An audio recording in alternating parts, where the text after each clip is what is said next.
কেৱল অসমৰ নহয় সমগ্ৰ দেশৰে যিসকল অগ্ৰণী ফেশ্বন ডিজাইনাৰ আছে আৰু মূলতঃ হস্ততাঁত শিল্পক আন্তঃৰাষ্ট্ৰীয় ৰাষ্ট্ৰীয় পৰ্যায়ত প্ৰতিষ্ঠা কৰিবলৈ অহৰ্নিশে কাম কৰিছে তাৰ ভিতৰত অভিযন্তা তথা ফেশ্বন ডিজাইনাৰ সংযুক্তা দত্ত অন্যতম তেখেতৰ আজি নগাঁৱত এখন বিপণীৰ শুভ উদ্বোধনী অনুষ্ঠানত আমি অংশগ্ৰহণ কৰোঁ আমিও আমাৰ মন্ত্ৰালয়ৰ তৰফৰ পৰাও সদায় স্বদেশী সামগ্ৰীৰ বিপণন আৰু ইয়াৰ প্ৰসাৰৰ বাবে চেষ্টা কৰিছোঁ আৰু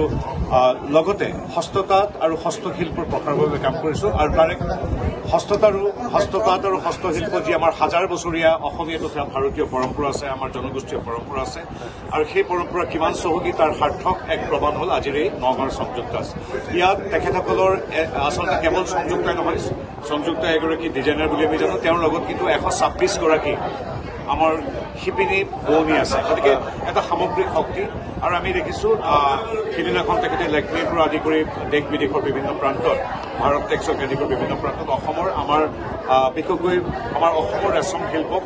আগুৱাই নিয়াত বহু পুৰুষাৰ্থ কৰিছে গতিকে এই কামত আমি উদগনি জনাবৰ বাবে আজি নগাঁও চহৰৰ এই বিপণীৰ উদ্বোধনী অনুষ্ঠানত হস্ততাঁত শিল্পৰ প্ৰসাৰৰ এই অনুষ্ঠানত আমি আজি উপস্থিত হৈছোঁ হয় এয়া হ'ল আমাৰ অসমৰ পাট শিল্প আৰু অসমীয়া বোৱনীৰ চানেকিৰ এক অপূৰ্ব নিদৰ্শন এনেধৰণৰ কাপোৰবিলাক আমি যেতিয়া দেশ বিদেশলৈ যাওঁ আনকি বিদেশতো মই সাধাৰণতে অসমৰ বস্ত্ৰশিল্প অসমৰ এখন আৰণাই হওক বা একক হওক বা গামোচাই হওক বা ফাঁচিতেই হওক দিবলৈ চেষ্টা কৰোঁ আৰু তেওঁলোক এইটোৱে আচৰিত হয় কাৰণ আজিকালি আপোনালোকে জানে উন্নয়নশীল দেশেই হওক বা উন্নত দেশেই হওক সকলোবিলাকে লাহেকৈ এতিয়া মেকানাইজ প্ৰচেছ বা মেচিন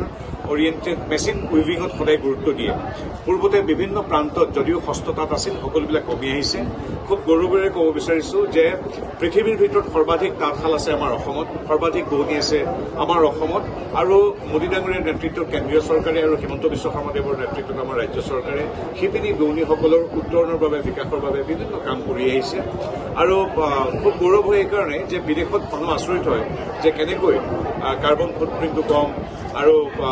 ৰেচম শিল্প হওক বা আমাৰ কপাহী কাপোৰ উদ্যোগটো কেনেকৈ আমাৰ হস্ততাঁত শিল্পত হাজাৰ বছৰ ধৰি আমি অধিক আগুৱাইহে নিব পাৰিছোঁ বাকী ঠাইত সংকুচিত হৈ পৰিছে তাৰ বিপৰীতে অসমত ই সম্প্ৰসাৰিত হৈ পৰিছে গতিকে এইদৰে আমি উদগনি যোগাব লাগিব সহযোগ কৰি যাব লাগিব আমাৰ শিপিনী বোৱনীসকলক আৰু বিভিন্ন কথা আছে আজি আমি যিহেতু সংযুক্তাৰ এই স্বদেশী যি ধাৰা সেই স্বদেশী ধাৰাৰ এক সহযাত্ৰী হিচাপে আমি ইয়াত উপস্থিত হৈছোঁহি আৰু পৰৱৰ্তী সময়ত হস্ততাঁতৰ বাবে কেনেকৈ দক্ষতা বিকাশ আন্তঃৰাষ্ট্ৰীয় বজাৰৰ সৈতে আমি কেনেকৈ শিপিনী বোৱনী বা আমাৰ ফেশ্বন ডিজাইনাৰসকলক বস্ত্ৰ নিৰ্মাতাসকলক গাঁৱৰ মানুহক আমি কেনেকৈ সংযোগ কৰিছোঁ সেই বিষয়ে পৰৱৰ্তী সময়ত কম সংযুক্তাৰ সৈতে আমাৰ স্থানীয় শিপিনীয়ে ভাৰত টেক্সত কিছুদিনৰ আগতে যোগদান কৰিছিল য'ত ৬,০০০ বিদেশী মানুহ আহি আমাৰ বস্ত্ৰতাঁত সংযুক্তাই হওক বা অন্য বিভিন্ন প্ৰান্তৰ ভিতৰৰ প্ৰত্যন্ত গাঁৱৰ পৰা যোৱা শিপিনী বোৱনীৰ কাপোৰ আমাৰ নতুন দিল্লীৰ ভাৰত মণ্ডপত প্ৰত্যক্ষ কৰিছিল আগ্ৰহ প্ৰকাশ কৰিছিল ক্ৰয় কৰিবৰ কাৰণে এনেধৰণে আমি সংযোগ কৰিছোঁ আমি ৰেহাই মূল্যত সূতা প্ৰদান কৰোঁ জেকৰ্ডৰ পৰা অন্যান্য হেণ্ডলুম দিওঁ আৰু বিশেষকৈ সমৰ্থ আঁচনিৰ জৰিয়তে আমি অসমৰো হাজাৰ হাজাৰ শিপিনী বোৱনীক আমি দক্ষতা বিকাশৰ বাবে আমি প্ৰশিক্ষণ প্ৰদান কৰিছোঁ এইদৰে আমি হস্ততাঁতটোক আগুৱাই লৈ গৈছোঁ আপুনি বিচৰা বাতৰি পাব কেৱল নিউজ 18 এপত নিউজ 18 এপ ডাউনলোড কৰিবলৈ স্কেন কৰক এই QR কোড গুগল প্লে ষ্টৰতো পাব এই নিউজ 18 এপ